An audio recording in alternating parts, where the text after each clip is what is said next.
Good afternoon, and thank you so much for joining us, and welcome to Updates with Precious. As usual, Mick will bring on a matter with the hot inside Nigeria. I'm always excited to be with you, as it is. But lady always sweet me to bring on a matter them with the hot for inside our country. And before I start, I'd like to remind you that today we'll be featuring someone in the show, Ibrahim Abdulkarim. He is the DG of Big Tent, and he go day here to talk to us about the things with Big Tent Foundation they do, the 7.2 million man match will be said they plan later in the year, and we'll also look at other things, especially including the shadow government where we say they don't bring out, where can they make APC the panic, where APC they worry about.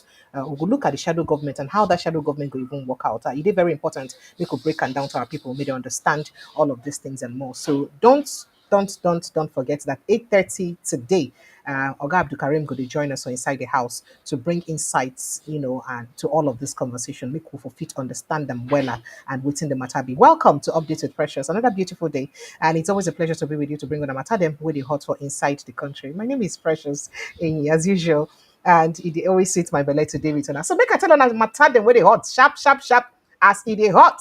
Well, first on our lineup, the Attorney General of the Federation, Lateef Fagbemi, he don't come out contact say, he don't give ogbonge update concerning Simon Ekpa. He say very soon, say in fact very soon. Simon Ekpa extradition is a matter of time. Say very soon. Say Nigerian government go make them happen. Oh wow, how? How they go take make them happen? Well, we'll talk about that matter when the time reach. Sexual harassment. I was never going to step down as Senate President. Akpabio declares. That is for those of on wait say I go step down. Yimu. I am not going anywhere. I'm not going to step down to anywhere because of any goddamn harassment. Now waiting, your Senate President talk. So if you not like harass me or accuse me from today till tomorrow, I am not stepping down anywhere because several times people don't they accuse of something where you be say they turn out say they innocent of and they don't suffer for them unnecessarily. So because of that, anything when Natasha talk from now till tomorrow, I am not stepping down to anywhere. Yeah. Well, deal. All right, we'll move to other issues very quickly. State visit. Give me land in Anambra for my retirement. Now, so Peter Obi don't tell Anambra State people. I beg for Anambra, make una give me land for my retirement. I need land to come retire for Anambra State because it be like saying Anambra, it happen right now. All right, that's now waiting. Peter Obi don't. Now waiting. Tinubu don't tell Soludo will be the governor of um, uh, uh, Anambra State. Yeah, the governor of Anambra State. So made them give him land for Anambra, say he won't retire. The plus it fantastic keys so he blown up Anambra. Moving on, new government house threats. Yeah, saying that the new government house for inside Abia State, saying a threat to Alex Oti life. Say they go convert them to inside to hotel. Now the commission and I they talk that one. Why? We will look into that matter very deeply. And then meanwhile, there's a new prophecy now with the hot because Primate Ayodele don't want Alex Oti, don't want Sheriff Oboriwore, don't want Governor Fintiri and others. Say, in fact, say make them make sure, say they very careful. Over waiting, I go let you know waiting and want them against. But gonna be very, very careful. Nigeria taps additional 2.15 $215 million World Bank loan for palliatives. In case you don't understand, I'm saying Nigerian government don't carry another 215 million naira World Bank loan when they go use give Nigerians so they pour onto palliatives to use give on a mock and a hold. Then I tell Ona earlier about shadow government, but to tell me don't defend coalition shadow government as even APC they criticize them matter say they don't like them at all. Now talking about hardship and the things where they happen for inside the country. It is so sad because people where they produce egg don't come out come they cry. They say make una come, we know they feel buy egg again, chop. People need to patronize our egg business again. Oh, what is going on? So why do you think people are no longer patronizing egg business? Oh wow. This not be one of the things and when they say P2B talk, where be said and talk, say don't talk too much. When they say things hard now and people need to complain, but when it be no hard like this, where people been dey. So wetin be this one wey be say people know dey fit chop egg? You remember say egg na one meal wey be say get almost all the nutrients what people need for inside their body. Well, Mr. Kenna will be going to join me this afternoon. Make I just go remind you that that's me. Somewhere like I you, will I come just back been part to of begin this starting the AGF conversation one at a election. time. He lived a life of courage, a life of sacrifice, a life of justice, a life that is valued, but most importantly, his continued living that life to the end. I listened to my brother Mike when he talked about may the labor of our heroes past not be in vain. I'm sorry, I'm happy that one is here, and I'm happy that Jonathan is here. But I can tell you, their sacrifice is in vain. They've sacrificed for nothing. We're in this country when people were protesting. You didn't take me. When there was no need to protest under Jonathan. Where are those protesters? Have they died? Where are they? So why are we saying it should not be in vain? They then increased fuel from 8 to 7 naira to 120, and people were protesting in this country. And when it was 900, they were not protesting. Are they dead? So why are we saying it should not be in vain? People protested when naira was 180, and when it was 1,500, they're not protesting. Are they dead? So let's not say it should not be in vain. I spoke a few days ago, and people said I'm demarketing Nigeria. When it's true to be demarketed, World Bank has just shown that 75% of Nigerians in rural areas are poor. Is World Bank demarketing Nigeria? UNICEF 2 days ago released that Nigeria now have over 2 million malnourished children, the second highest in the world. Are they demarketing Nigeria? Let's face the reality. Their labor is in vain. We have a country now that is not democratic. We are not a democratic country. Let's tell ourselves the truth. Is the election that happened in Edo, is it democratic? All right, so when I don't hear that one from Peter, Obi, I say make a play on that that talk where they cause a lot of trouble. We make a lot of people don't lambast them. Shawari don't lambast them because of this one. Senate President Godswill Akpabio don't also lambast them because of this same statement where you make. Everybody just deal on a neck because of this statement where you make. But joining me in the studio this afternoon are Mr. Ekenobi. Mr. Ekenobi, a very fine gentleman. We be says a bit putman for waiting concern in Nigeria. Mr. Ekene, good afternoon and welcome. Thank you so much for joining me. Mr. Ekene, are you there? Mr. Kenobi. All right, so let's just get straight. So speaking about World Bank and the things and what did they do, make I just let you know that sharply say the World Bank don't give out additional money to Nigeria under the $800 million additional $800 million national social safety net program scale up. Where be say they raise the total, we can't raise the total amount of money where be say Nigeria don't collect right now from World Bank concerning this scale up program to 530 million naira. That is, remember, say not be dash. Now borrow.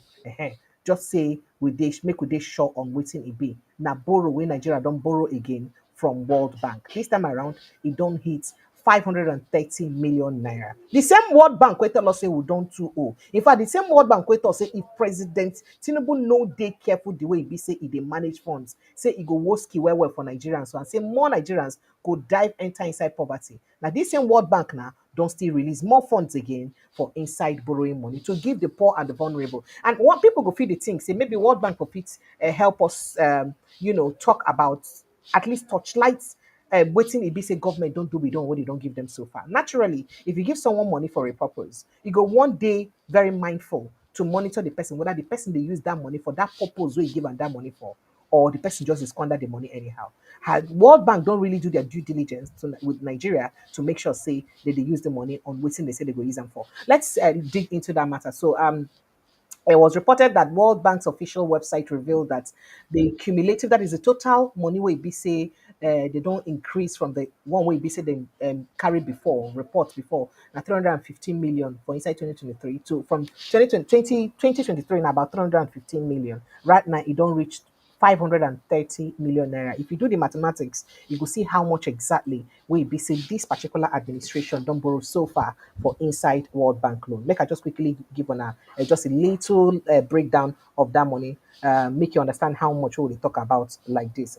So that means additional 250 million naira and IBC on I don't take from World Bank just within these 2 years of office. That's what it means. In case you do not understand, let me break it down again. That on the World Bank's official website, it was revealed that the cumulative disbursement had increased from the earlier reported $315 million in 2023 to $530 million this year, 2025, and reflecting fresh inflows into Nigeria's accounts for the palliative program, for the purpose of the palliative program, first of all. Now it be this one now for the purpose of the palliative program. And a lot of people go on wonder, say, what will be the impact of this palliative program to Nigerians? How they don't benefit from this palliative program. But let's go further and see more on that. Now, although the exact day the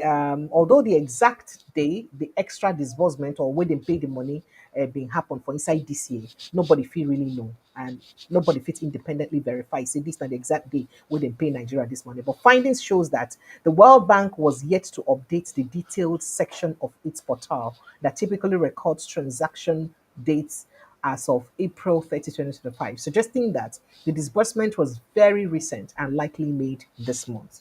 That is to say that it is suggesting maybe the money we didn't give Nigeria, that extra updates, maybe not like this month, now they give them, now make the updates be very recent. Now, the $800 million facility, they approved them on the 16th of December, I think 2021. Yes. And then they've been designed to provide conditional cash transfers to Nigeria's poorest of the poor and most vulnerable citizens under President Muhammadu Buhari administration. Now they've been approved that money to cushion the effect or the impact of recent economic shockings, including the removal of the petrol subsidy. But that na 2021, so petrol subsidy will never come out then. But na part of waiting them been foresee will make them begin go seek for that loan from World Bank. But originally, the program was structured to deliver Originally, the program was structured to deliver 5,000 monthly to targeted households. Remember now, during Buhari administration, say they will give 5,000 every month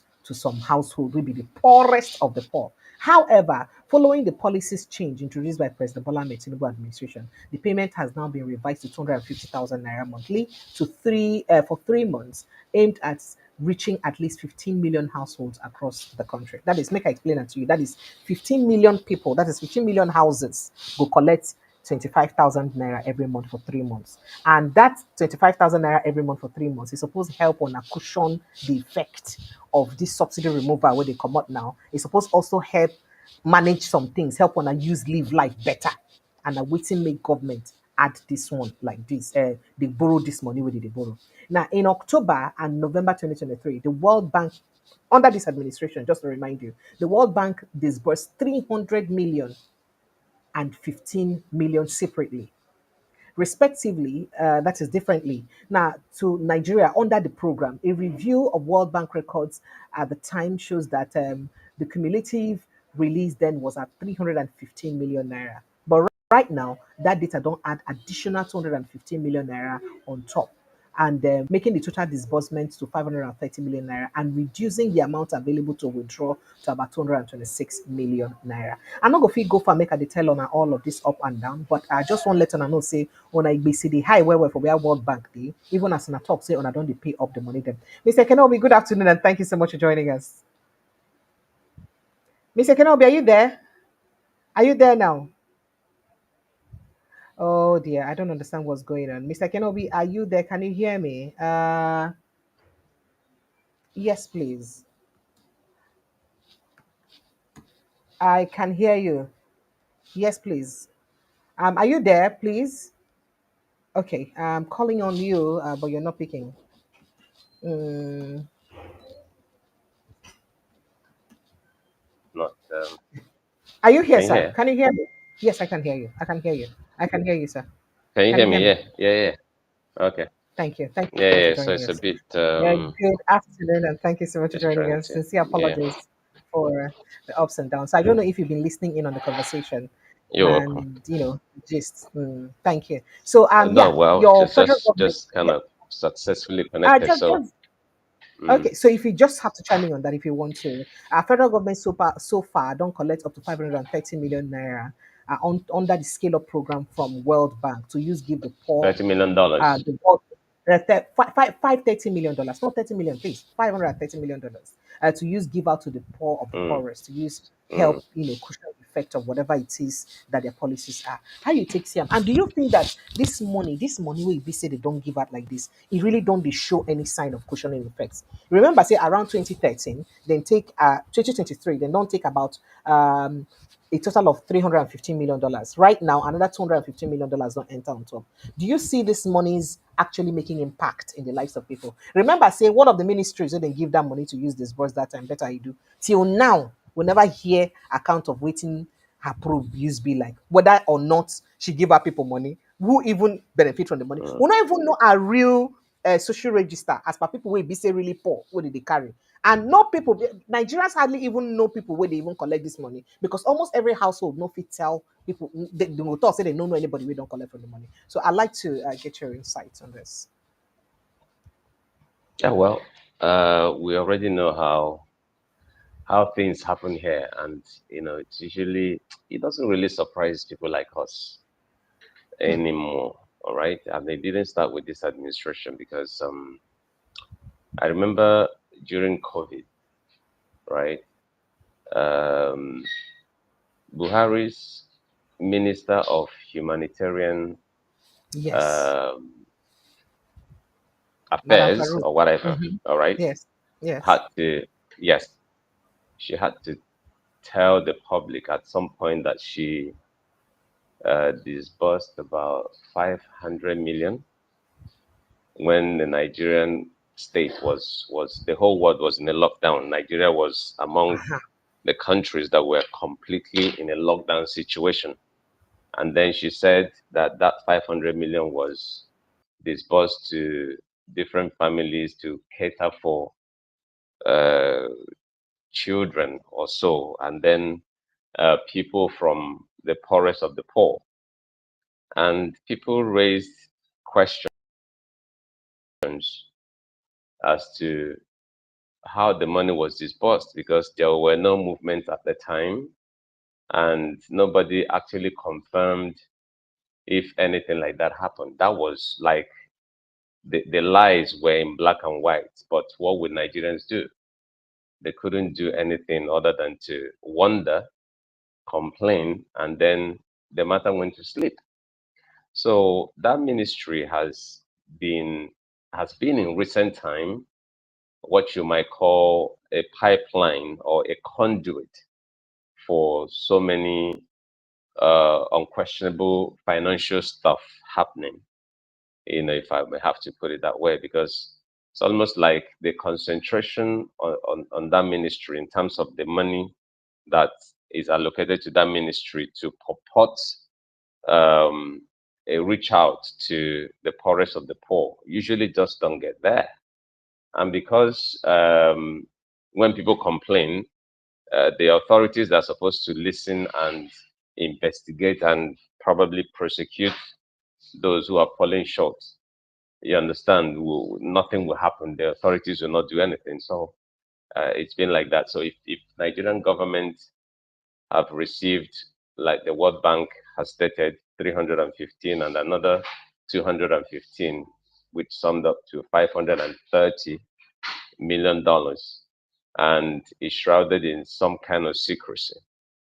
You really can't see a black and white report on how the money was disbursed, when it was disbursed, what it was used for. We can only your guess is it's gonna be as good as mine, because I mean it didn't start You know, today. But the truth is that whatever money they've gotten from either IMF or any other lending institution, you understand, in the world, be it China, World Bank, anywhere, African Development Bank, it hasn't really gotten to the right people. We don't even know what they are used for. But of course, the Nigerian government have the right to uh, borrow any kind of money, uh, and then we don't know what they are used for. All we hear is Nigeria is owing so amount of money, and we didn't see the impact of those monies in the lives of Nigerians. Because I mean, if from what we heard the other day, Nigeria seemed to be the poverty capital. In fact, they even said that Nigeria occupies about how many percent? either 90% or so Yes, of yes, the and poorest, yeah, the index of and then poorest our countries, children may be something like that. number two malnourished, most malnourished children for inside the world. In fact, now we be the number two most malnourished people, just after Sudan for inside the world, Absolutely. and So it's you now really begin to sad. wonder, these monies that they talk about, where and who are they giving it to? So So when you say borrow how money is for it the that they poorest of the borrowed poor, like money you to are do rightly asked, something? what's the data? uh So how is it that we borrowed money to Mm. also help people to feed properly and to take care of themselves and to cushion the effect of whatever it is, but yet Nigeria they sink deeper into the poverty statistics? How possible that's the That's something we're talking about. So even when you have ministers or heads of government parastatals to manage a particular ministry or agency of government that is responsible for such disbursement, for instance, you see them, soiling their hands in the same cookie jar, right? I mean, the same money that is meant for the poor, all right, would now be either, filtered away. You won't see the money. You will hear corruption here, corruption there. I just don't know. The whole game is just too much. The whole game is too much. And I think it's about time Nigerians began to ask real questions and also demand accountability, because this thing is happening one time too many in our country. You can't just be, borrowing money on behalf of people who don't have an idea of where the money goes to. They use their name to borrow money, and then in the books, their names will be there. So if World Bank is to say, come and hold somebody responsible, okay, if they ask specifically, if they look at their books and see that, oh, this money was borrowed strictly for the poor of the Nigerian city, I mean Nigerian country, I mean the citizens of Nigerian, sorry, the poor citizens of the Nigerian state, right? And they want to hold the poor people accountable. You see that a lot of people will suffer for what they didn't even understand, let alone get. So I think it's about time Nigerians, begin to take this thing just like you serious, rightly stated, this not be right? only this administration they Actually start. inquire and Mm. follow. This idea of giving Mm. free money now from Buhari administration, It's not. It and didn't start today. Yeah, we would yeah. have It thought didn't that start today, but it has only gotten worse. It has gotten worse, especially from Buhari's administration. All right. When nothing happened to Farouk, the next you can imagine what happened to what's that, until now Edu or we're yet whatever to her have name is, updates on the right? investigation of Good. both Farouk And and subsequently, Edu. Better Edu. No updates. absolutely. So that's the joke around. That's the joke around the whole thing. hmm It's a joke around the whole thing. So I don't know, but I think it's left to Nigerians to begin to So take this thing serious and the begin to funniest thing, react the funniest thing. appropriately, Okay, because it just you know can't the continue funniest like thing this. about all of this. So today, Friday, a Mm, just magistrate court sentenced a 22-year-old trader, I think his name is Shedrack Danlami, to 4 months imprisonment for stealing two chickens to eat. mm. They don't sentence them to prison, no. But till today, people will See be what say we're thief talking our about? real money. We'll never You see them. see? As I'm talking to you, this is a judgment today from a magistrate court in Jos. Today's judgment in a magistrate from a magistrate court in Jos, sentenced them to 4 months in prison. Eh. Yeah, yeah, The magistrate na show me yeah. purpose. So I mean, if I look at the Go ahead.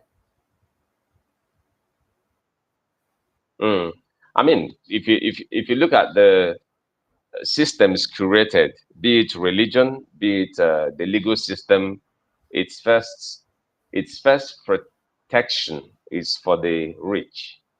All right, its first protection is for the rich. It happens even worse here when everything is being kind of turned upside down, because as we say, we have, let's say, constitution, our constitution. Elsewhere, if we look at where we borrowed this whole system from, for instance, say America have a system that tend to take care of almost everybody.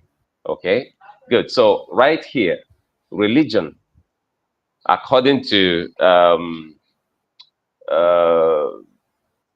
Napoleon Bonaparte, said religion is created for the poor so that they won't kill the rich. Yay! Now, if you look at that and then you look at the legal system, you see that the legal system was also created so that the rich assets, property, and life and businesses can be protected. But Nigeria is, you know, practicing this in such a way that, nobody, like, this is what it. They're not even hiding it. That's what I'm trying to say. The system protecting the rich is not a hidden thing. It's not. They make it in black and white. If you don't understand it, go and settle yourself. Anyhow you look at it, they are there for the rich. Now you can imagine what is happening. The real people who are corrupt in this country, who are looting and raping the country, are part of the people who are running the system. Okay, as soon as you have money, you have power, you join the system, and if you join the system, you're protected. You understand? That's why you see this kind of lopsided, almost unbelievable kind of judicial news that you heard, where somebody who stole chicken, even though stealing is stealing, right? I mean, you can't really And just to exonerate be clear, anybody from this guy stealing, did but not steal the chicken if to they sell can, it to. He stole it and killed it to eat it. And they said the two chickens were what were what well, were the worth word twenty steal, thousand whether you naira. So steal for it to 20,000 keep, naira, he's going to jail. And then the ones you who see, don't think are billions and millions of that's what naira. I'm saying. So in the, Hey, but this is not funny. Oh. they are the ones controlling the system. That's where the problem is. I mean, as much as we laugh when we talk about this kind of stuff, it's really painful because this is why the country is the way they are. I mean, the way it is, sorry. Yeah. And until we begin to call a spade, nothing is really going to move. And the reason why we're talking really is to have a very good country, a country where things work, right? But until then, if things continue to, spin on a concentric schema like this, where we are really not moving forward, but we're just spinning in a sport, then you find that we can't make a headway. And if we don't make a headway, what's the need of talking? So I think it's about time Nigerians began to take things serious, so that this whole talk that we talk about, exposing some things, giving out informations and all of that, people will actually use them to do something, because they used to tell us before that information is power, right? So if people are exposed to truthful informations, right? Information, sorry, where they hear this and they know what to do and they refuse to do what they are supposed to do, then whose fault is going to be? So I think Nigerian citizens need to find a way to wake up to their responsibility, because there's a whole lot of work to be done Since talking to about really waking up, rescue it this be like say country. me say follow for this spectrum. You know, say before now, almost every family for Nigeria, they always buy crate of egg on the steady. Egg producers don't they cry now. See, nobody they buy their egg anymore. Why? Because egg too cost. You Mm, know, say before now, poultry farmers don't complain about waiting make chicken feed they mm, expensive and how that they use get the ripple effect on that for the price of egg and all that. Now, poultry farmers are crying out and saying that wait, look, people are no longer buying mm, our eggs again. No, I beg federal government come and help us to give us intervention, because it be like say we just they produce egg, they feed for nothing, and the eggs in good. And you know, say these things are perishable. After a while, they don't rotting. So the Poultry Farmers Association of Nigeria have raised concerns over absolutely. declining sales of eggs in the country, citing rising economic hardship and low Mm, purchasing power among Nigerians. People cannot even buy eggs anymore. And this is the same government where the president is saying that his economic policies are already paying off, that they are already doing well, that the process that mm, is we don't see the benefit already. So now people no fit even buy egg again. Chop. And just to remind you, you know, say egg now one of the food and we get almost all the nutrients where you get need for body. Almost all the nutrients dey inside food, mm. egg. So when families no fit feed their children or even eat eggs, then our multidimensional poverty, which shape it go take this time around?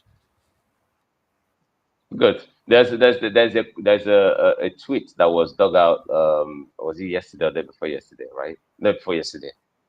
When Jump announced the massive Yes. failure of students. Okay. Good. The man made that tweet. Was it last year? Either last year or 2 years ago, when he made the tweet. They dug out the tweet to really call the man like a prophet. What did the man say? When egg, the prices of egg started to go up, the man made a prediction And the prediction is, if egg goes up like this, or if it's sustained like this, that means children go fail exams like JAMB massively. He said it either last year or 2 years ago. And people called him silly. They were like, what kind of talk is this? Now that the thing happened with the massive JAMB failure, they now dug out it, and now they're calling the man prophet. The man said yes, because all the nutrients, like you just mentioned, that are contained in eggs. If children don't eat eggs and their brains develop properly the way it's supposed to, right, it will affect the way they reason, it will affect the way they think, it will affect the way they, process things and stuff like that. And it came to pass. Now, if you look at abroad, the reason why, I say it, and I will continue to say it anywhere in the world for the people. The reason why we have representative government is just so that, people who declare interest to go and represent us, will be told what the people want. You discuss, that's why you have town hall meeting, you come and tell the people what you want to do for them. They will agree with you. If they like your manifesto, they will push you to go and represent them. And when you go there to represent them, if you represent them nicely, I mean, like if the policies are good, people's lives will be good. If the policies are bad, then they will suffer. It has nothing to do with God. It has nothing to do with prayer. It has nothing to do with anything, other than the fact that you do the right thing, choose the right people, let them do the right thing for you, and then, things will begin to move. Now, if you go abroad, for instance, I told you, the kids that are born in the UK, for instance, they receive from their social security benefit plan. Good. So because the government used a two-pronged approach to look at how they can make the economy work and also settle citizens, because government is the owner of money. They print money, and money is the item you can use to purchase whatever it is, right? Good. So government decided to say, let us reduce criminality, let us reduce poverty. After all, what do people need? Like Karl Marx would tell you that a man needs three most important things after getting a job, and that means getting a job means getting money. So whether you work to get the job, to get the money, or government gives you the money, that money can give you three basic things that you cannot do without. And that thing is, one is food, one is clothing, and one is shelter. So government, build council flats for their citizens and then offer them money for being citizens. And so that when you wake up in the morning, even if you don't get job, or even if you decide not to work, because not everybody that exists in a country that wish to work, right? Everybody is not what you force people. Not everybody is willing to do something, but they must eat. You get what I'm saying? So even if they don't work, they must eat, they must wear clothes.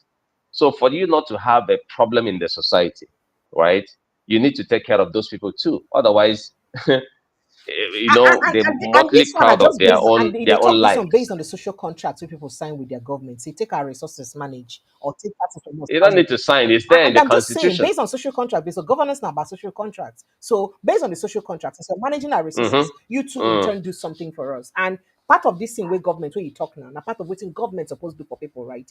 But then again, within Nigerian government, this is not about President Bola Ahmed Tinubu's administration. It's not about him. Yeah, it has been like the system that has been. So what's in Nigerian government generally they do for their people? People will say education. No. You see, anybody that's coming into education, they subsidized. But to what extent is it subsidized?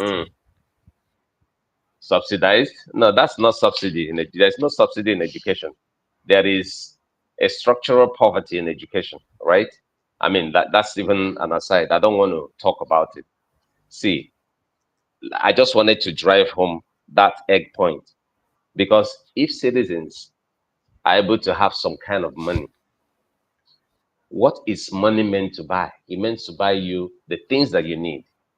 So you can imagine if citizens of Nigeria wake up, because you're a citizen, government put money in your account. You just go and withdraw. Why do you have people open shops here? All right, because people don't have spending capacity. They don't have money, but they are interested in consuming some things. For instance, you go into a shop that they sell soft drink and bread and maybe egg roll. Hmm. Okay, you go there, you want to buy egg roll and a bottle of Coke, and then the owner doesn't want to even talk to every customer to let you know, look, I don't sell on credit. She will just put a one line of information there. No credit today, come tomorrow. So as soon as you peep into the shop, you will see it there boldly pasted on As it the once they come freezer there, or they turn whatever. back. You go to do U-turn, they go back away. Yeah, I did it exactly because you want those things, but you can't. You Can't. don't have money, and she can't sell. In the evening, the same person who opened shop will tell you, market no good today.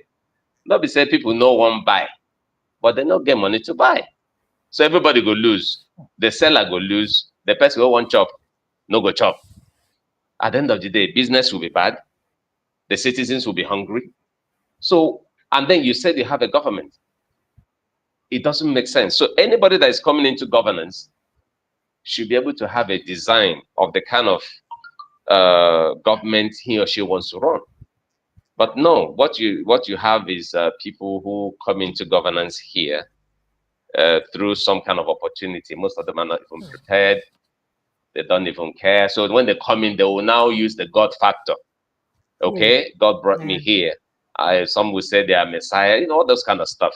That's what you hear. So until Nigerians begin to understand the practical nature of government, how to rule, how to come into governance and all of that, and what is expected of anybody who is there for the people, then I think, let me say this for the record, right?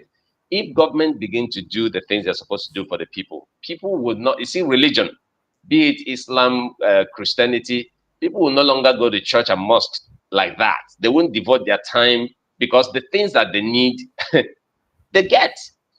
People only troop to these places because most of them wants to commit suicide, and the only way to tell them to stay for the next week is to hear some kind of preaching from either, if you know what I mean, like, hey, don't Mm. die now. Your turn can your Mm. time can To be give them tomorrow. hope. Mm. Okay, find a way to stay strong.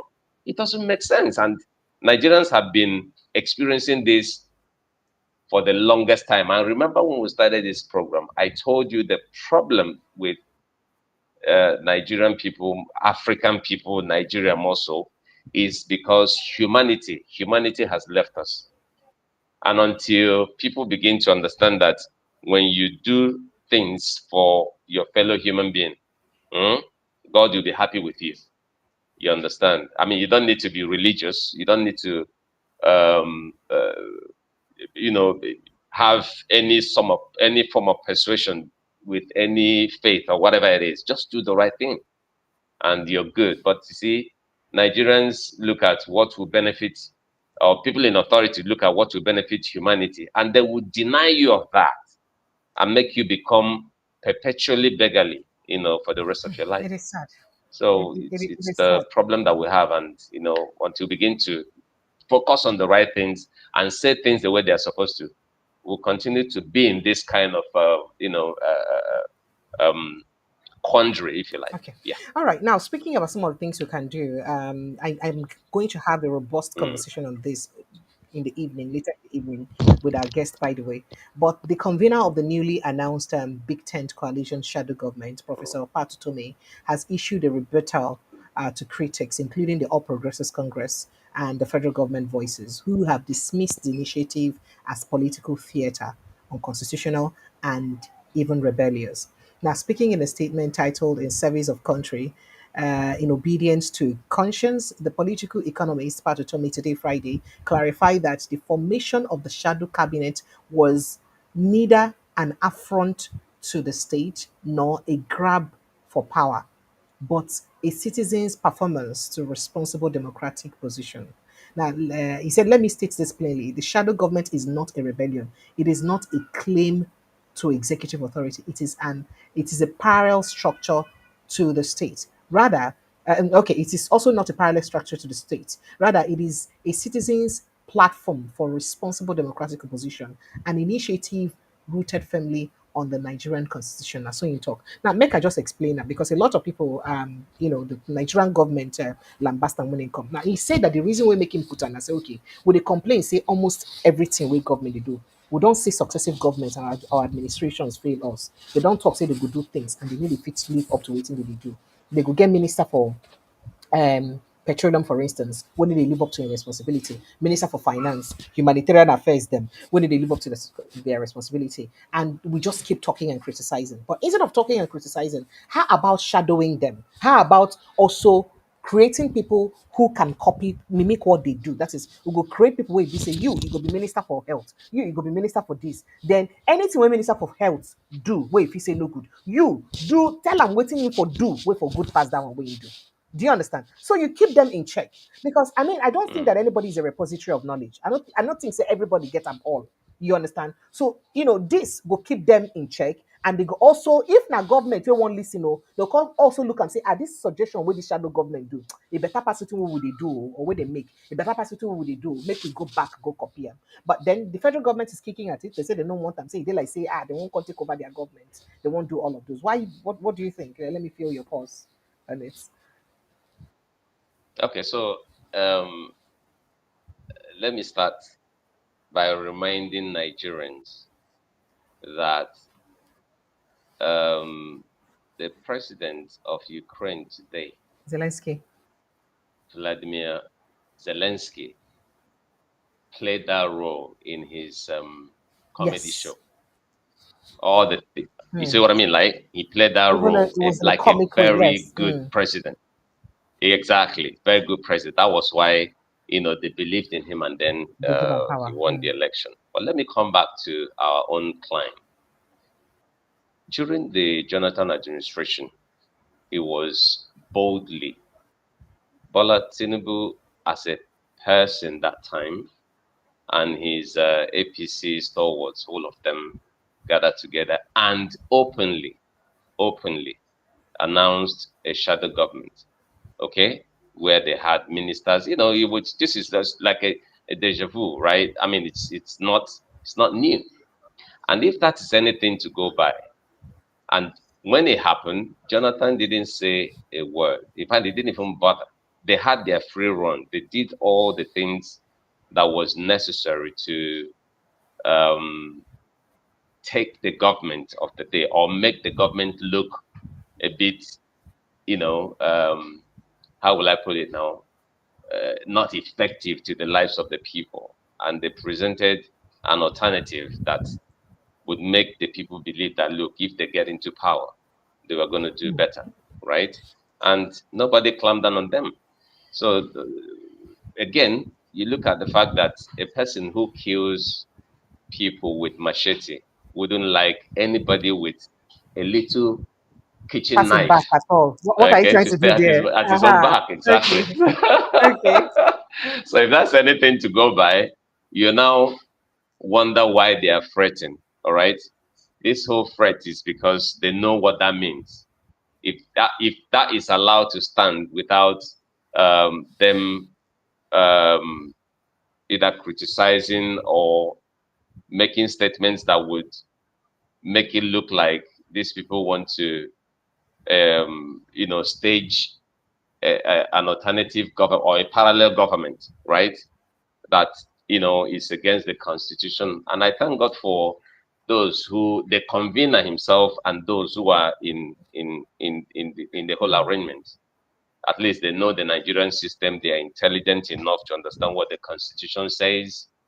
They understand what it is. So if they are pushing forward, that means they know what they are doing, and there is need for this clarification that Patitomi did in order to debunk this other strong So that I know will allegation. come be like say they won't Because use that one rope them in now. if he didn't say it exactly, if he didn't say it tomorrow, you might see security agents coming to harass those who are, if you know what I mean. Like, Yes. so he's doing the right thing, and if they could do it, let them go ahead and do it because the country needs that now. the country needs that now, seriously, because what the citizens were told during the campaign is not exactly what they are seeing, and there is need for such voices to come up to speak the right things, and whether the right things will be done, that will be left to be seen. But there is need for such to come up, and let's see if that can help them to correct their mistakes. Okay. All right. So let's get straight to Simon Ekpa's issue. And you know that earlier we had there was a time report come out say they go soon begin extradite him, and people reach out to him lawyer. We can talk say well, they are aware of any extraditement, but say what they know be say in case they come up for June and they prepare for the case. However, this time around, the Attorney General of the Federation for inside Nigeria and the Minister for Justice Lateef Fagbemi now don't carry own koro mouth talk am come announce say the Nigerian government Mm, collaborate the joint body with Finnish authorities to secure the extradition of Simon Ekpa for prosecution over alleged offences against Nigerian national security and sovereignty. As he talked this one yesterday rather, during the quarterly stakeholders and citizens engagement program, now he did talk am. He say he don't assure Nigerians and the stakeholders the government they committed to bring Simon Ekpa come back to Nigeria. See, government they committed. Say no matter what happen, so they could bring and come back to Nigeria. Now, Simon Ekpa offense is a cross border offense. If he committed an offense there and committed another one here, we cannot request his release to us until they have dealt with that is if he commit offense for where he for mm, Finland, can't commit one for Nigeria. Say they no go fit talk, say make him come back until they don't finish with him for the crime we commit for their land first. Then after that, Nigeria will come say, oh yeah, I want to bring and come back here, make it come face the one way you don't do for us or don't commit against us here. He can't add say he committed an offense against Finnish government as well as in Nigeria. His extradition will come at the right time. That is say they go bring and come back at the right time. Ekpa, mm. like Finland-based Nigerian, of course we know na separatist and self-proclaimed prime minister, as they say Naim be self-proclaimed of the Nigerian people of the Biafra Biafra, Republic yeah. government in Mm. exile. Hey, In so they call exile. them in Mm. exile. Say they accuse them of inciting violence in Nigeria and southeast state of the country. Remember, say earlier in the year, they also been seizing accounts, seize everything we get to do with the money we in get, then freeze in account, freeze the money them because they talk say most of those proceeds and proceeds will be say he use aid the fund of terrorism. Now when we say government don't finally talk and say they go extradite am, how it is say you go. Now the reason make I dey ask this question na because of say people be don't touch like this matter. Remember that earlier time when we say them be arrested and when people touch like the matter then talk. Say first of all, Simon Ekpa na person we don't serve. I think whether he serve for Finland, Finnish military, and then in be their citizen, and then not just because in be their citizen, I don't serve for their military, but say because of the way that they use do things. They say Nigeria no sign um, a repatriation treaty with Finland. They Mm. don't get that kind of treaty. So in the absence of that Extradition kind treaty, of yeah. treaty, Mm. exactly, extradition treaty rather, say without that kind of treaty, how possible it could be? And then people for Finland to release them come Nigeria. And then secondly, say considering Nigeria record for inside human rights, where they know say Nigerian government needed to they pay attention to people human rights. Do we still think that Finnish government go look at what Nigerian government they do finish? They constantly release Simon Ekpa to Nigerian government. Understanding say they not get good record on how did they use handle people in terms of human rights. I go like get your reaction. Okay, so I'll put it strictly on one reason. The reason why EPA be um, might not be extradited to Nigeria, right? Might Mm, not be extradited to Nigeria is one, the fact that Nigeria didn't sign extradition treaty treaty. with yes with they don't have it with them with the country. So what will happen is usually if a citizen of a country, let's say now that he's a Finnish citizen, right? If he serves the um, the term given to him there for the offense he committed in that land, right? After that, they will release him back into the country, into the system. It is now going to be, it's not going to be in their place to force him to go to Nigeria because there's no extradition treaty signed with Nigeria. They will release him back. The only thing is, if you decide to remain in Finland without stepping his leg into the country, then nothing will happen to him. Okay, but if he decides to stay there, nothing will happen to him except he makes a mistake of stepping his foot into the country. Then the Nigerian government can hold him and to come and serve his own, arrest him, and then he will go through the process of whatever he's been accused of here. So I think that's the way it will happen. As soon as he serves his sentence in Finland and they release him back into the system, the country will not force him to come to Nigeria. They will leave him because he has the right to remain in the country where he lives, right? Except he mistakenly steps his foot into the country or any country that Nigeria has agreement, to extradite any of the citizens that they are looking for. For instance, you remember when Ibori, committed all the things he did, and then he was running away he didn't want to go to the UK because UK government were looking for him whilst he was in Nigeria. All the letters they wrote, okay, to our AGF, try to find a way to push Ibori to come or get him to come to the UK to come and answer questions to the charges leveled against him back then. Nigerian government was not interested because, of course, Ibori was a very strong member of the government at the time. All right, so they couldn't oblige the British government that request. But British government activated other countries like the UAE. Okay, and as soon as Ibori landed in UAE, the authorities there arrested him and alerted the British government to come and take him, something like that. So, except Ekpa decide to step into a country where Nigeria has such treaty and they were alerted, they can help Nigeria to arrest him. But if he decides to stay in Finland, nothing's going to happen to him.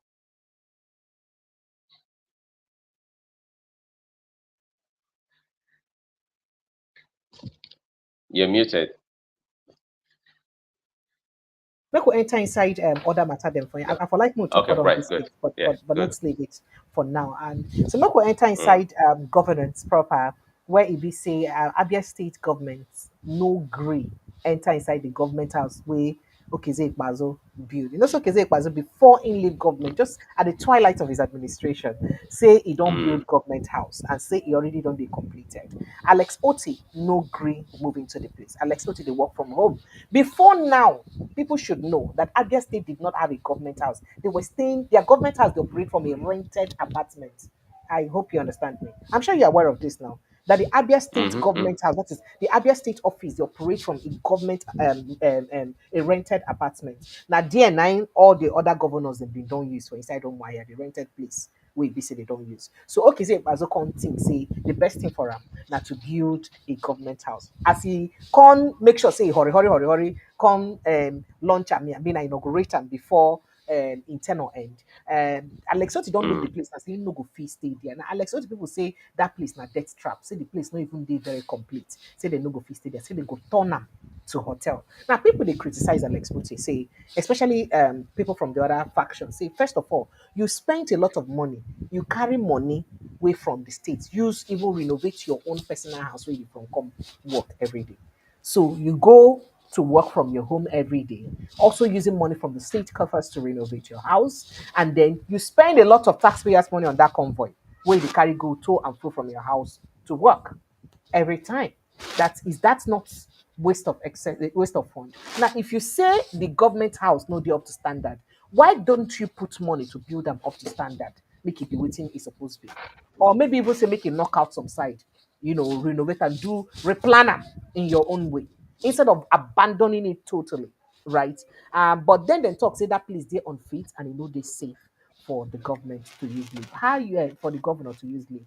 A lot of people now they look and like say, can be like say government now a continuum. Be like say they just they waste state Mhm. resources to use, to do just to score political points, right? I'd like to take your insight on this. Okay, so the key word there is the security implication, all right, that was highlighted there as to where the government house is located. Yes. That alone should knock it off. So I Okay, don't where know is it if, located again? Remind yes, us. they said there are surrounding houses around it. I mean, residential houses around it, right? And if Mm. that's anything to go, I don't know how they usually cite government houses where governors stay. I don't know how they cite it. I don't know if government is afraid to live within the people.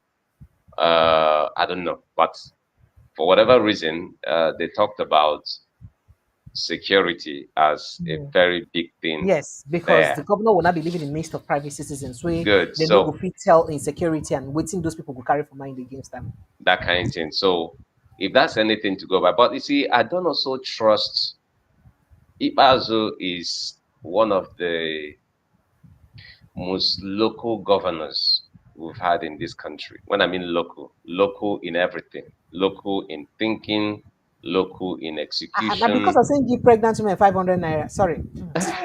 Yeah. local in. I remember when he was there, and then they talked about investments Chicken that Republic was too. done What are you saying, cinema? exactly. So he mentioned Huh? when he mentioned that, I was like, oh God. Oh my God. But you Not see, it was that's what democracy, throws up into the system. People who are really not qualified, to be anywhere. But see, because democracy is a game of numbers. So anybody who happens to get the number, even if you are a chimpanzee, you're going to become what? I'm just saying. And you see, it's very dangerous for us as a people. Ibazu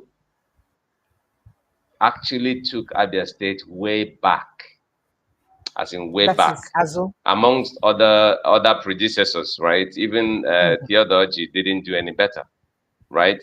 This is the first time Abia State is having a governor that has all it takes to be a very good governor, both in thinking, in educational system, I mean, a background, in his humanitarian approach to things.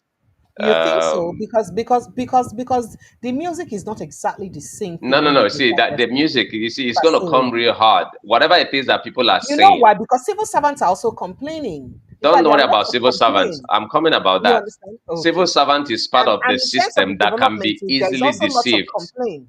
No, Okay. no, All no. right. Don't worry. People will always Okay. complain. It's just like in Okay. America, right? There is no Because president in America. people they talk saying a media hype, saying that the more you the less you see. Don't worry Now about which it. means I they do. mean, the level he Okay. has taken Abia State to, okay? Mhm. Nobody has ever done that.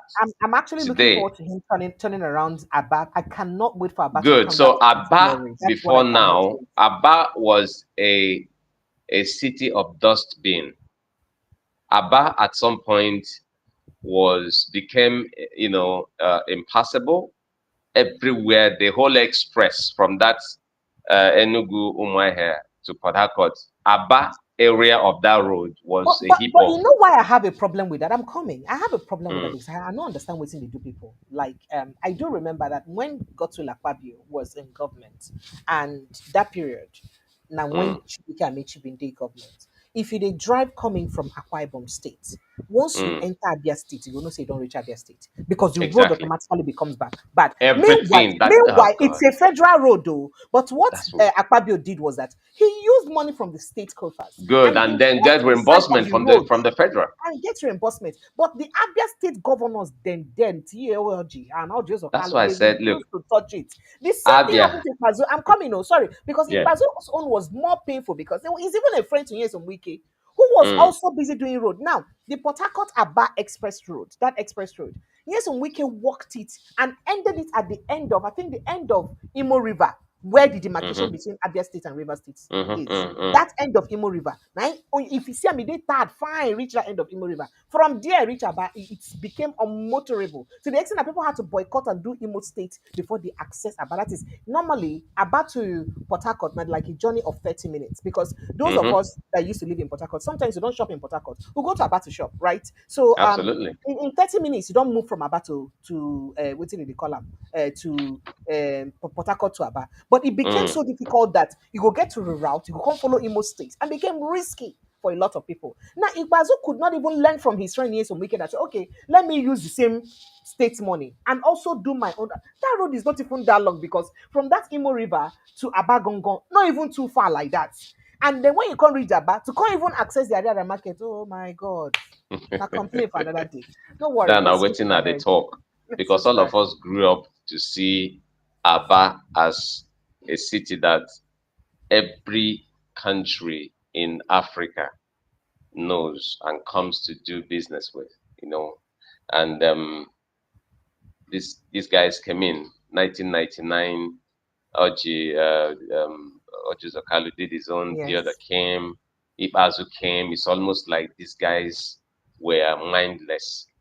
They were mindless because they were not thinking at all. Because I can only imagine why somebody would, open his eyes to look at a vibrant city, a commercial nerve center of a state or of a region, and allow it to perish because of your selfish interest. I don't know what that means. But see, that's why Alex Oti will have to be talked about. If you want to talk about Alex Oti and anybody tells you you're trying to hype him, let it be, because he has done something that looked like what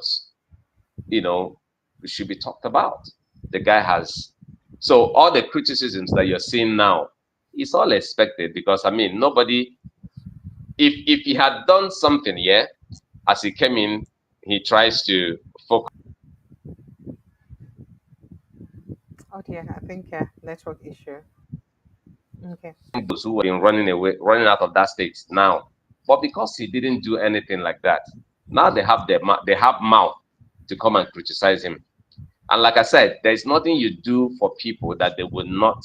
Some people are paid to criticize even Jesus Christ, as perfect as he was when he was here.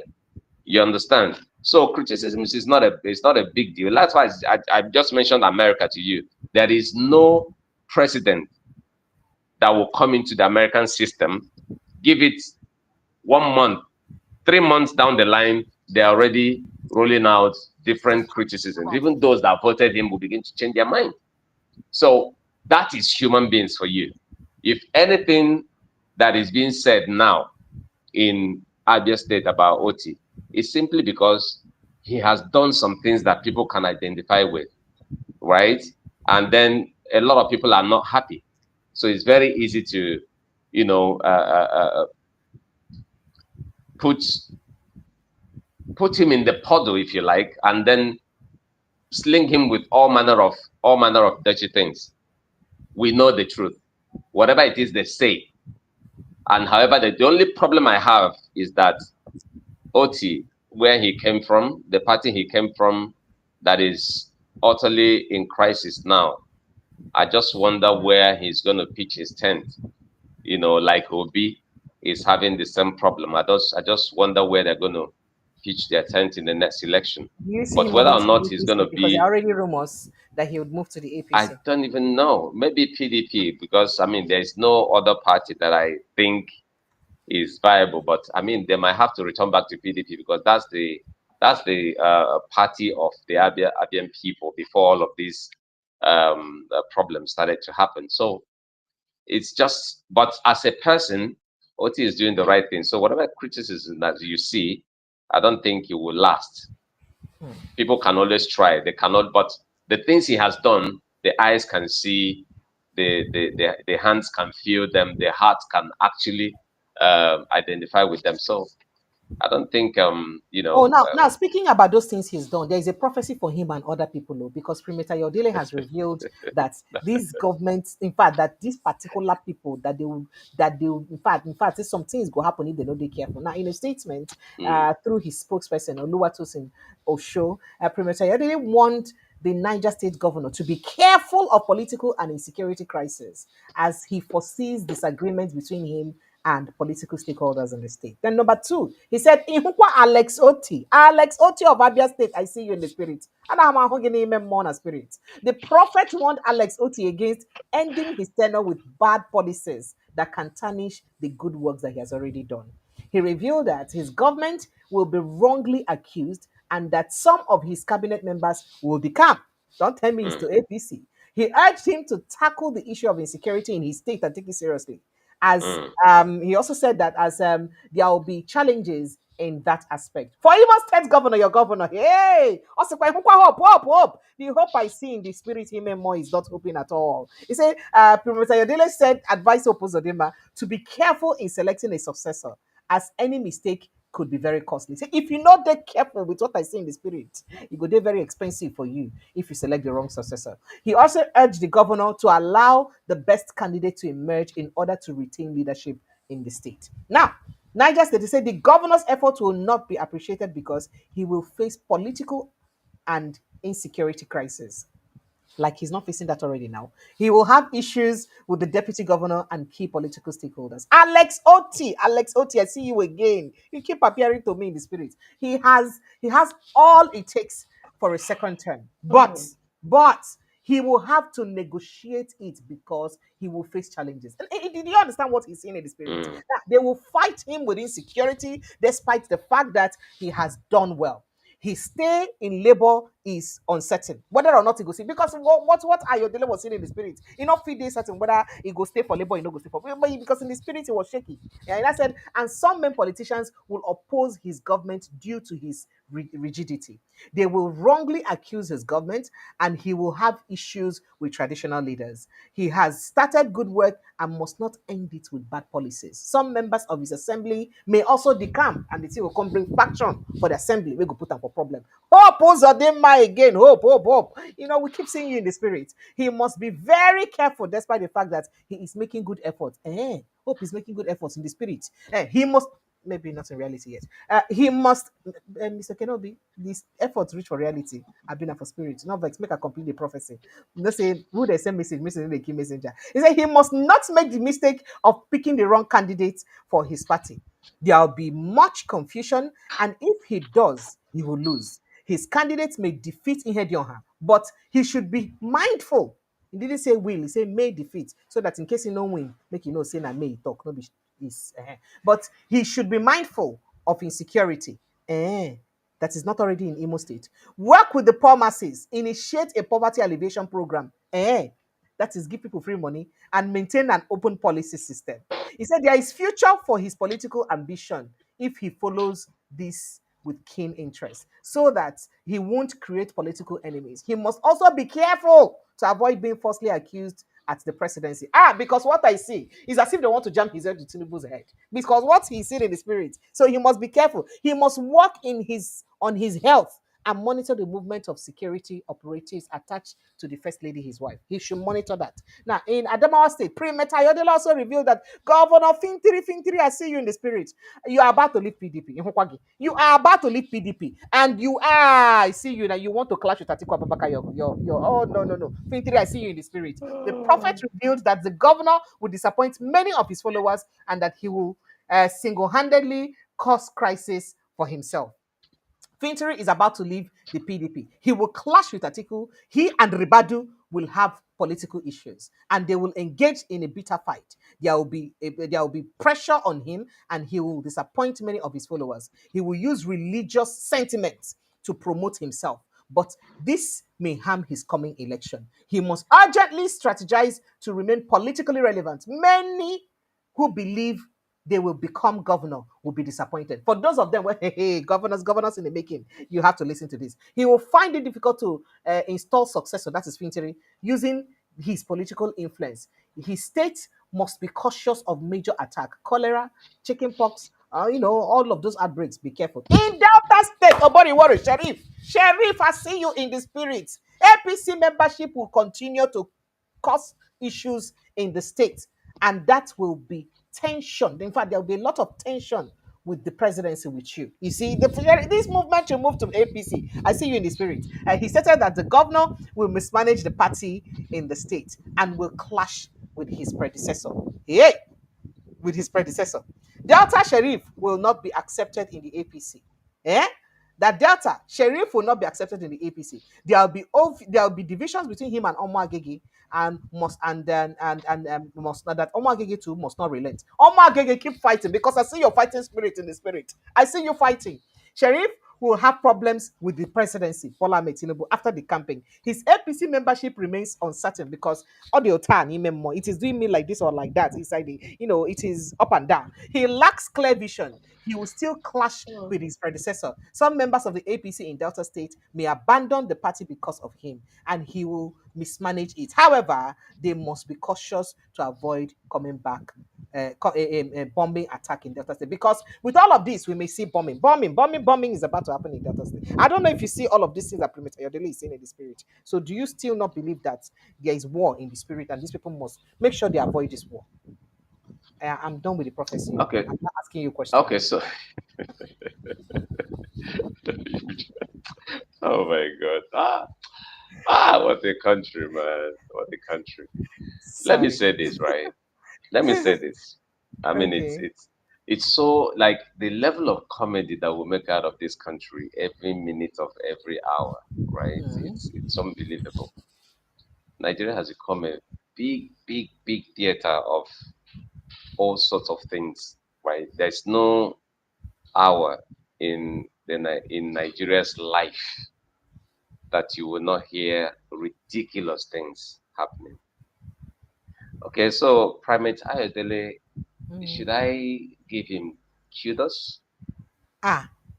Maybe yes, but not in the line of him tagging it as a prophecy, or maybe it's because of his line of should I use the word business, but line of profession. Okay, put it that way. So he may term it as So clergy is as not a a prophecy. profession. Wow, wonderful. No, that's why I say profession. Wonderful. Some is Okay. business, okay. Some is business, but Okay. because Okay. their own Okay. is structured, Whatever you say, sir. he's of the Orthodox faith, so their Yes. own is profession. These other ones is business. Is They business, just wake up. because they're the Those will go pick CEO. up phone That and is call God. chief.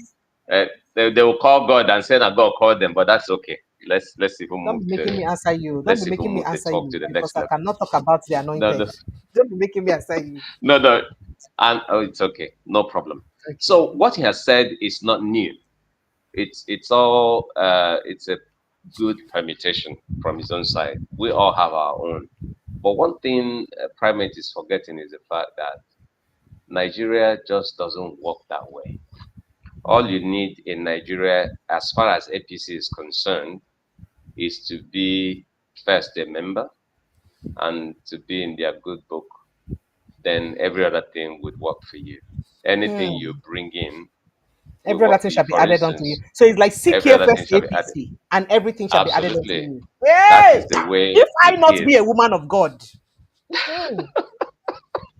And then, so he Go talked ahead. about Hope Uzodinma, for instance. Uh-huh. Hope Uzodinma is warming up to be the Jagaban of Imo State, and nobody is going Is to he not stop him. already? Yeah, that's what we're saying. Okay, so he's been able to forcefully, or I don't know, because of this level of poverty that is created in the land, because money plays a very, very big role when it comes to the way we practice politics. And because of the level of poverty, a lot of people just don't have conscience anymore. People with principles, those principles are dead, because principle a principled person must have something to fall back on. You must at least be able to eat and take care of your problems. Then you can be principled. But when you don't know where your next meal will come from, then you become somebody that can be purchased, right? Good. So that's an aside. You find that in Imo State today, Imo State has not known peace since Hope Uzodinma came in, because he came in not the right way, like people would admit to that. He came in not through the right way, and because of that, he was able to establish different, if you like, militias and different, interest groups like that. Okay, to be able to protect himself in the office, and over time, he normalized. Insecurity became a normalized situation in Imo State. Okay, other people also keyed into such opportunity to create their own criminal gangs, and nobody knows who is who. Today, the matter is the matter is intractable. Let me put it that way. Okay, you don't even know who is who. The reason why I can't go to my village now is because of the level of insecurity there. And then with time, he was able to force people into his own camp. Now everybody in Imo State, APC is the only party that makes sense. Every other party is dead.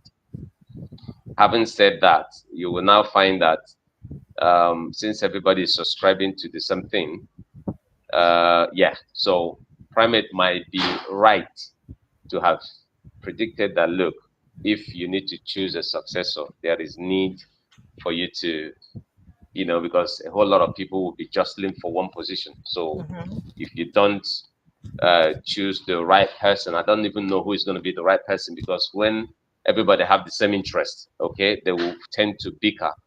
They will tend to quarrel amongst themselves. So anybody you choose, whether the person is right or wrong, the person is going to be wrong in the eyes of those who are into politics and stuff like that. So he might have a problem, but whether he would have iron hand systems created to deal with those who can be considered as dissenting voices, even though they don't represent the people but their own personal interests and businesses, that remains to be seen. But yeah, so if he would learn from other people who had done that and had succeeded, right, he's also going to succeed, and I can tell you that for free.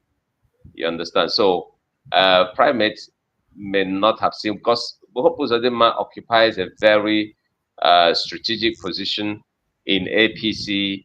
He's almost a lot to himself, because he's the APC governor's what do you call it? The chairman of APC's governors forum. Chairman of the governors forum. Yeah, good. So he and when it comes to the south, whether it's south, southeast, okay, Hope Uzodinma is usually the leader.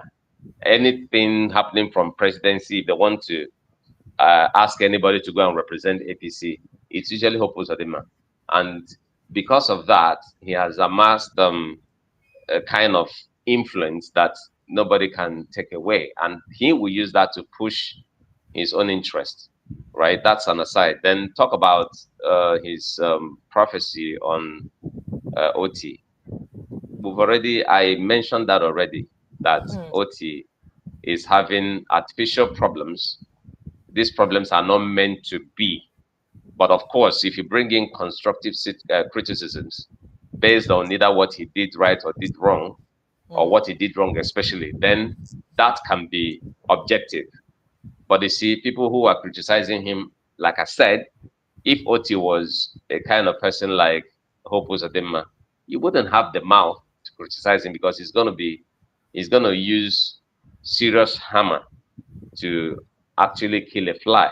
If you know what I mean, like he will rain down. How did Hope Uzodinma wield so much power? Has he always been like that, or he just started since he became a governor?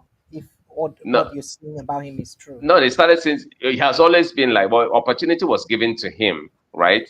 And then again, like I said, the party he is identifying with now. Okay, it's all about planting you here, planting you there. If you do the job, the bidding of the higher power, then you would assume your own power. So Hope was brought in to destabilize the government of or the personality and his government. That's the last governor, Rochas Okorocha. Okay, It was almost like a bait to say, look, who was going to help us deal with this guy? And Hope raised his hand and said, I can.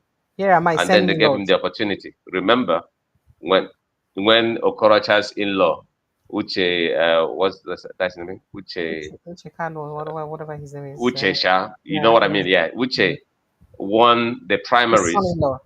They couldn't give it to him. Good, the son-in-law. And then they had to redo it again. He still won the second time. They couldn't give it to him. Oshiomhole couldn't give it to him because Oshiomhole was the chairman at the time. And then the guy had to decamp to AA. They now had to give it to Hope Uzodinma to go and represent the party because it was a deal.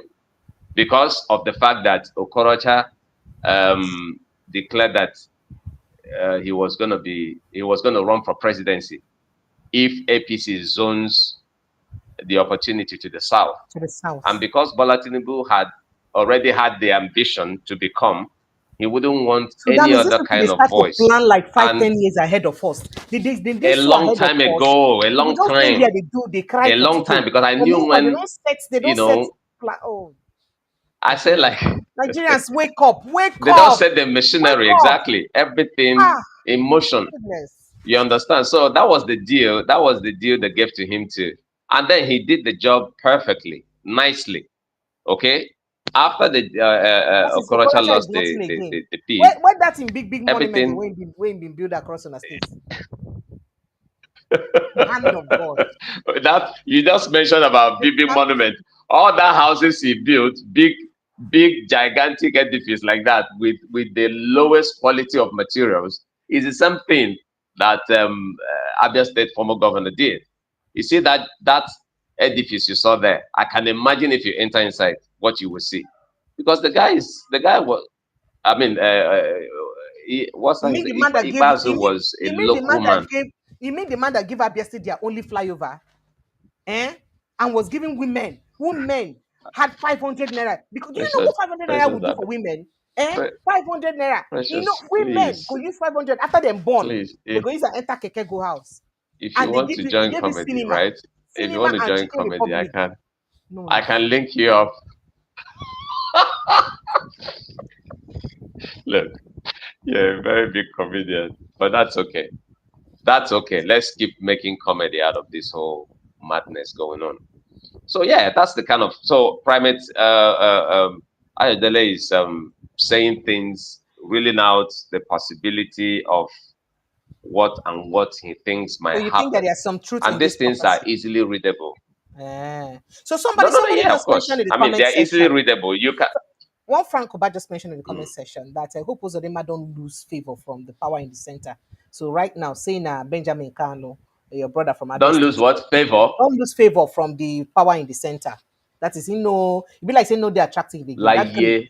That cream when rob the cream work. So say na Benjamin Kano na him be the favorite person now. And the speaker na him be my God. Next thing after jollof rice now. Do you think it's true? Not. Do you think that's where this prophecy is coming from? It's not true. It's not true. Trust me. Okay. It's not. All right. Okay. If you say so. Who did he say is the next? Benjamin. Who did he say is the next? Benjamin Kano, your you brother, broke up there. The DPC speaker. Benjamin Kano. Nah. Yes. No. Remember that Benjamin promised that Benjamin Kano APC will win 70%. Will get that Igbo people will give Tinubu 70% of votes. Is it a small promise? That's a promise. You see, that's the thing. You see, all of those promises, everybody knows what they are doing. You see, gone are the days when a particular leader will come and tell you, I will deliver my state to you. Nobody delivers anything anymore. It's only wicked. So what you have is leaders that are okay. So if you can count Wike as one, Hope has that mentality. there is no gentlemanness in the Nigerian political system. Okay, everybody is becoming strong man, strong woman, if you like, in order to remain relevant. You can see people like David Umahi. Umahi is controlling Ebonyi State now quietly. Umahi has become a larger than life kind of person that you don't mention his name anyhow in Ebonyi State without getting hurt. So that's the kind of personality type that the Nigerian political system requires That is, now you don't in talk to order to be Robert relevant. Mugabe being Museveni. Something like that, all right? I mean, like, yeah, so politicians that are emerging now, you must be very ruthless in order to maintain your own power and maintain your space. It's not going to, there's no gentlemanness anymore. Are we still going to call Those it are the kind of people they are breeding. No, that's the democracy is the name. Okay, how much they've rubbished it, made it a different thing is another. But you see, if we must tell ourselves the truth, maybe we can easily fashion out a name for the kind of practice we're doing now and not just vaguely call it democracy. It's really not democracy because the people are not in the equation of what is going on. And if the people are not there, I wonder what democracy you're running. All right, so let's get straight to Godswill Akpabio, our TS Senate President. As Nigerian Senate President Godswill Akpabio, he don't declare, say, he never ever think himself. For people where they think, say, step down until they finish investigation, step where? You he say, you don't even reason now. You don't even think like saying go even step down anywhere. Saying not think of or intending to step down from in position as leader of the National Assembly for any accusation. Yimu say nothing they happen. Now, Akpabio talked this one on the floor of the Senate plenary yesterday, Thursday, yes. As in the response to Senate Majority Leader Opeyemi Bamidele, that's Michael Opeyemi Bamidele, when he passed a vote of confidence in him again. Now, Bamidele also represents Ekiti Central Senatorial District since 2019. He rise up for inside the chambers now to tell Akpabio that those who would have thought that the Senate would ask him to step down over allegation of sexual harassment must be disappointed by now. That is Bamidele. Come and talk, say. Dear Senate President, I say make I tell you, say, your enemies when we think say you go come out one corner, you go step down because of say one woman accuse you, say you won't touch light up. Say chai, say by now shame don't they catch them. Shame not go just they catch them, shame go catch their village people join together because right now they must be very embarrassed that they could not fulfill that purpose. So the majority leader also thanks his colleagues for standing in solidarity with the Senate President. Say, dear colleagues, Ona do well, including Ireti Kingibe and everybody. As Ona stand by the Senate President, Ona do well. I like Ona well because Ona no say he no do that in what they say do. In Condense, say the lawmakers would ask for evidence whenever they accused of any crime. Insisting that lawmakers will also ask for evidence whenever they are accused of any crime. Now, in can say, by now, I'm sure you know, sir, that those who felt that by now this Senate would have asked you to step down would have seen now that we are focused in what we're doing. And whatever the level of allegation against you or any one of us is, we will always ask for evidence. The hear I don't know whether you understand me, Mr. Kenobi. Make I repeat that. I heard you. Yeah. Say no matter the level of accusation against him, the Senate President or anybody, say before they go take any action, they go first of all ask for evidence. Ask for evidence. Say now you be the court. I be ask for evidence. Then the judge and jury. Onto what? Yeah. I say, yes, and we will do what is in overriding public interest. I just want to thank you. And I thank you all, our colleagues. Now, responding, Senate President Godswill Akpabio say to answer you, you said those who would have asked you to step down. Who told you I was going to step down in the first place?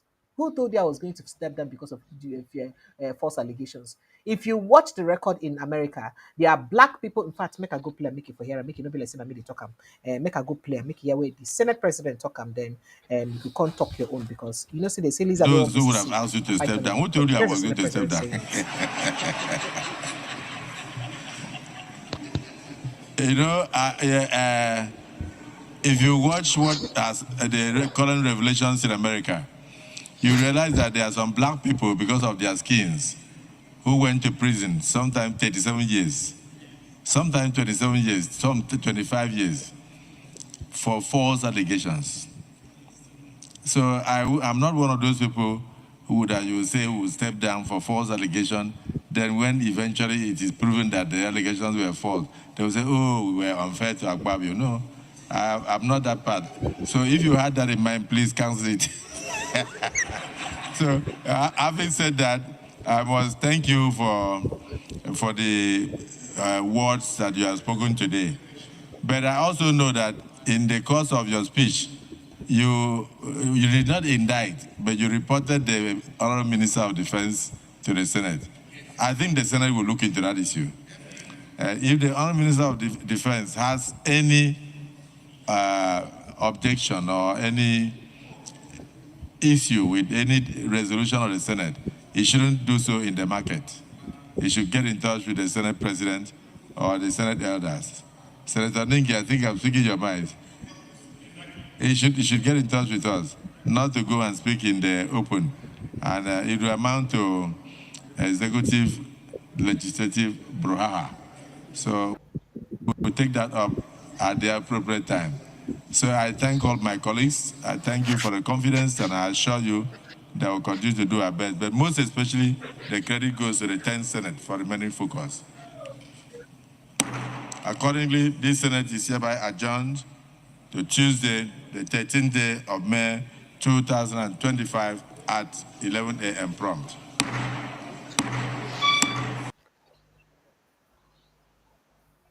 All right, so let I take your reaction. I don't want to talk fast like this. Don't hear everything.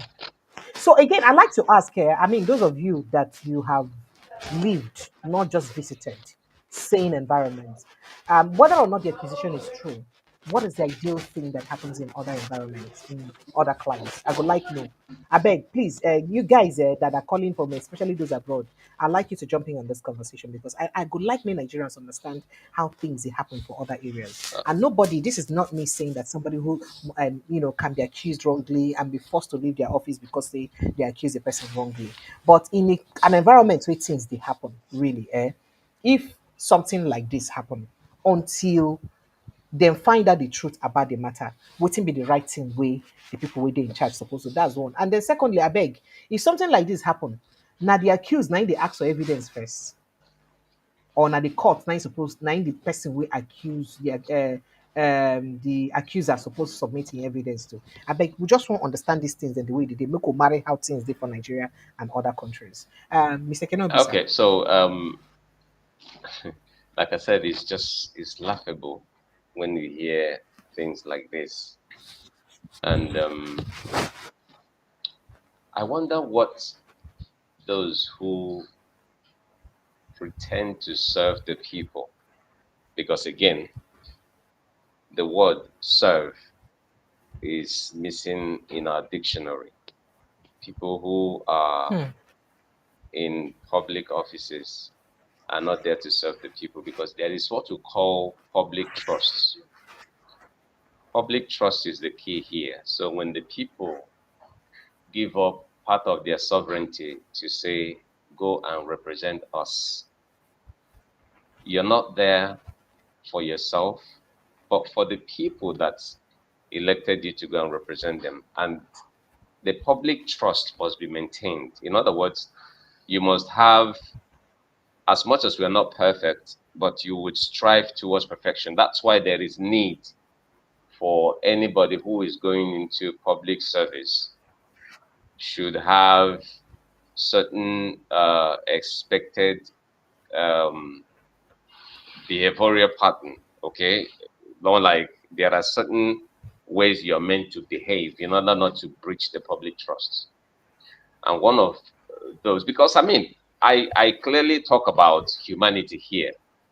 Government exists anywhere in the world for the people. And if the people leads you, I mean, sends you to go and represent them, you just can't behave anyhow.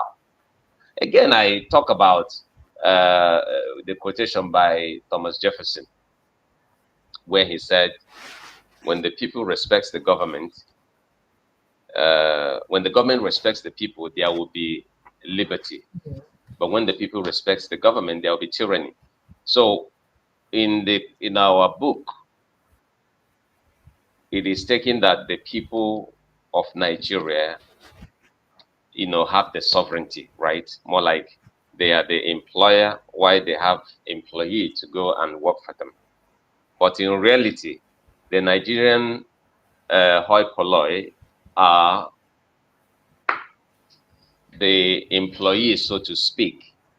The person they sent to go and represent becomes the employer, okay? Because they have the knife and the yam at the same time.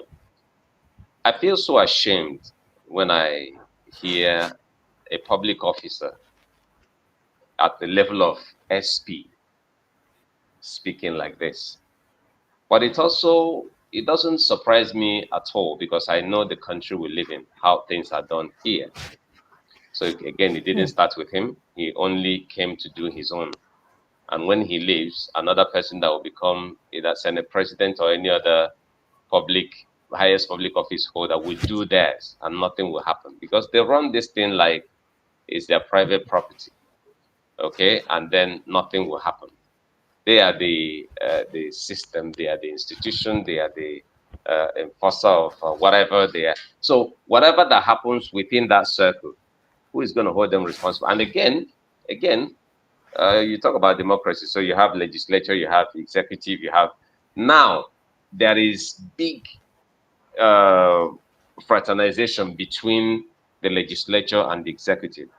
And if that's anything Absolutely. to look into, Did you hear that? Did you not hear the mistake, the statement he mm, made? He was referring to something Opeyemi Bamidele said, I think, about the Minister of Defense or something. And I said, no, so say them go handle and later make it not be like say exactly, the executive and the legislature won't get exactly. So face this off. So that means he's even avoiding problem with the executive. exactly that's Do you that's what understand? it is That means they don't even want to call the executive to order. at all, Because why else would you say a thing like that? at all.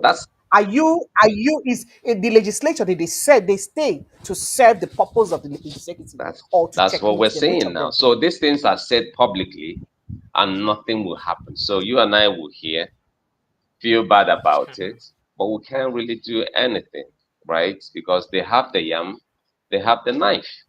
So it's a bit shameful. And then this Opeyemi Bamidele, whatever his Opeyemi name is, Bamidele. yeah, he has always raised this idea of vote of confidence that I don't even know what that means, but perhaps it means something to him. These are Akpabio's stalwarts, eh?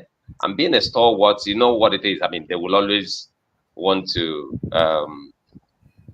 raise things like this in order to remain relevant, to make it look like or to make people see them as staunch supporter of the Senate President, and they are not even hiding it.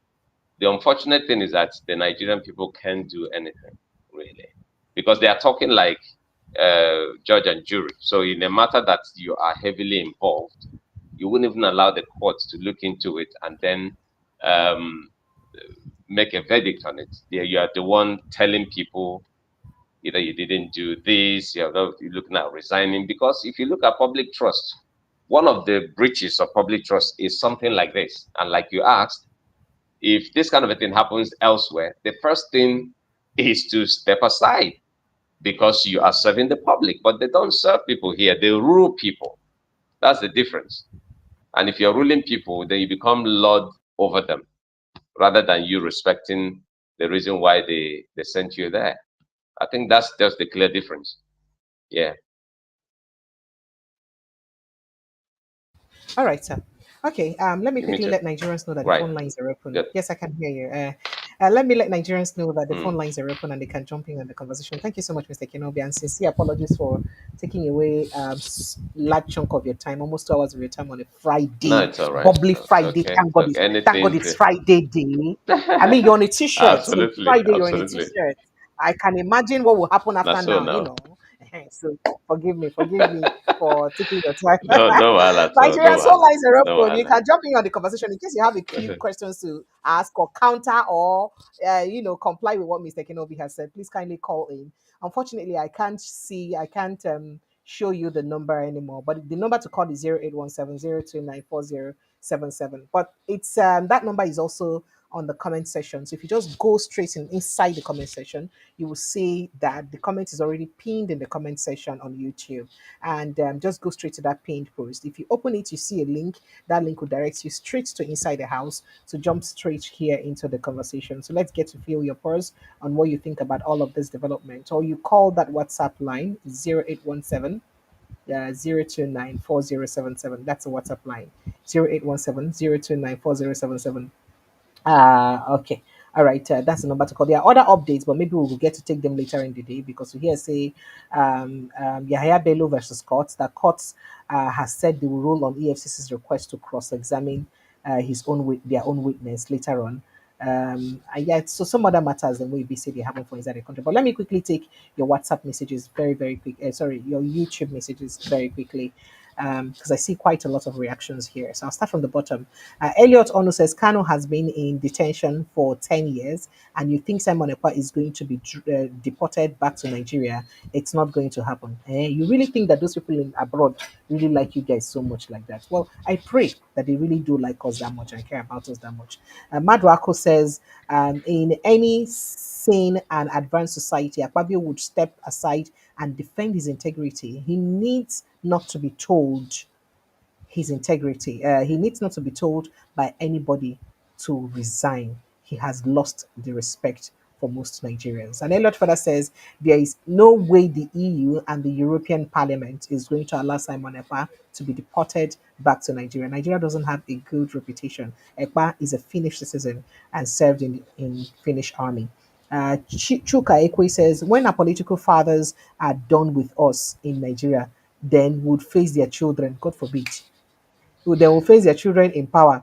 So for me, 100 years from now, this country will not get better except we stop this nonsense in 2027. Do you agree with him, Mr. Kenobi? Sure, sure. It's Okay. already Yeah. happening. It's Yeah. already happening. So yeah, That yeah. is scary.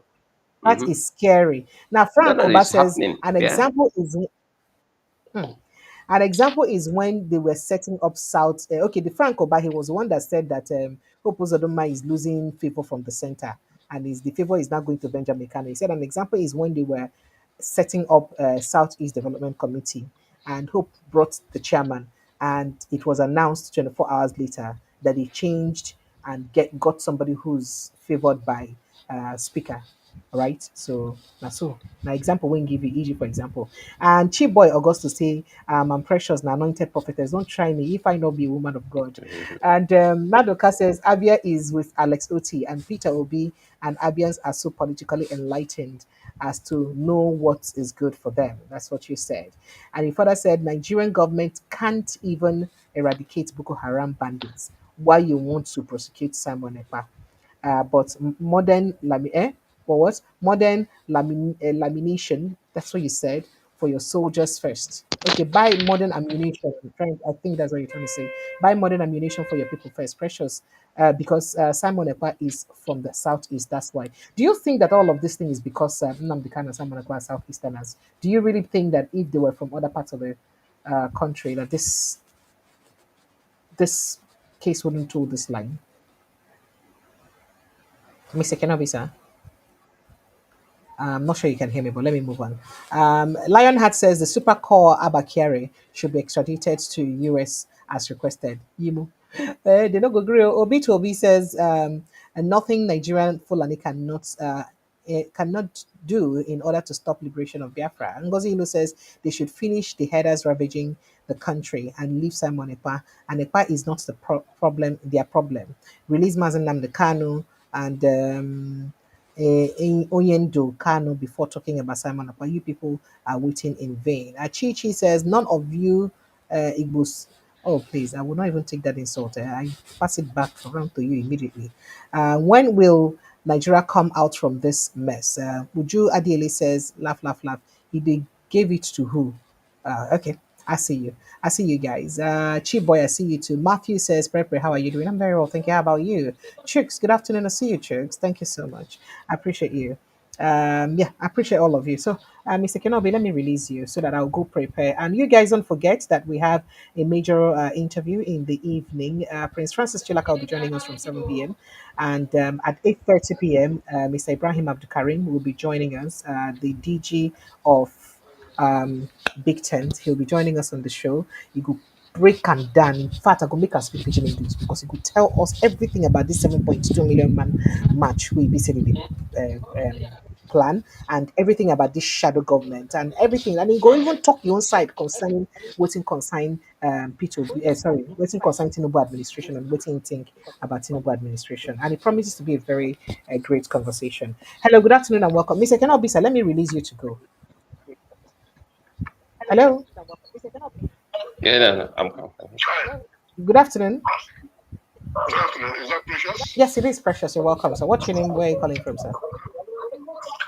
Sorry? What is your name, sir, and where are you calling from? My name is Frank. Where are you calling from, sir? Frank. Right now I'm calling from Ontario, Canada.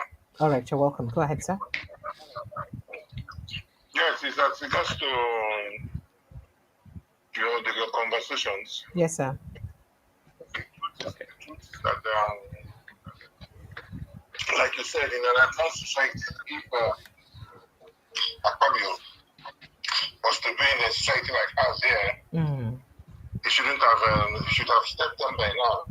Mm. A proper investigation to unravel the authenticity of the accusation.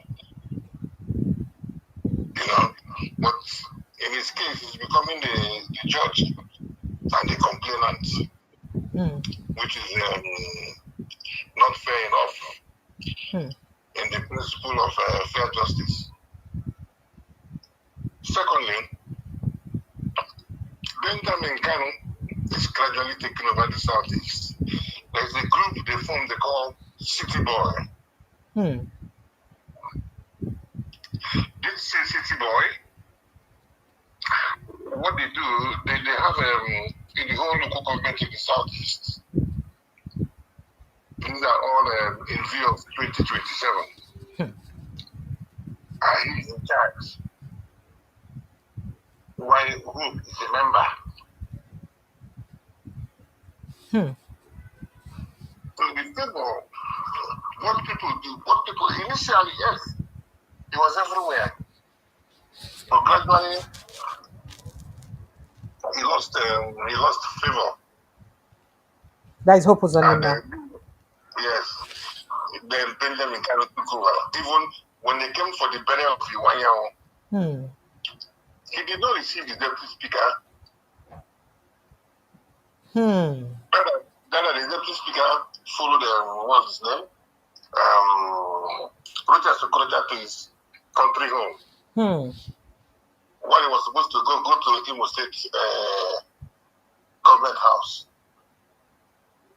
He followed him. So which is at that time, there's a division between Hope And Rochas. and Rogers. Yes. Yeah. So that will tell you where he went. Hmm. So that's just what I need to contribute. Thank you. here. Thank you. Thank you so much, sir. Thank you. Thank you very much, sir. Keep doing what you're doing best, Thank you, sir. Make sure you join us in the evening. No change it. In the next 2-3 hours, please, sir. Okay, I'll Thank just you. yeah. Thank you so much. I appreciate you. Thank you. All right, Nigerians, that's the size of our package. I mean, it's already almost 2 hours into the show, and I'd like to say thank you to everyone. Again, to remind us that Ibrahim Abdukarim of the Big Tent would join us this evening as we look into everything we get to do with shadow government and all of those issues Mr. Kenobi, would you like to say your goodbyes? Oh, yeah, I think I lost him already. All right. Thank you to everyone who's joined us. Remember to join us again this evening. Gong gong, by 8:30 p.m. I love you guys. I appreciate you. Protect your mental health. See you in the next couple of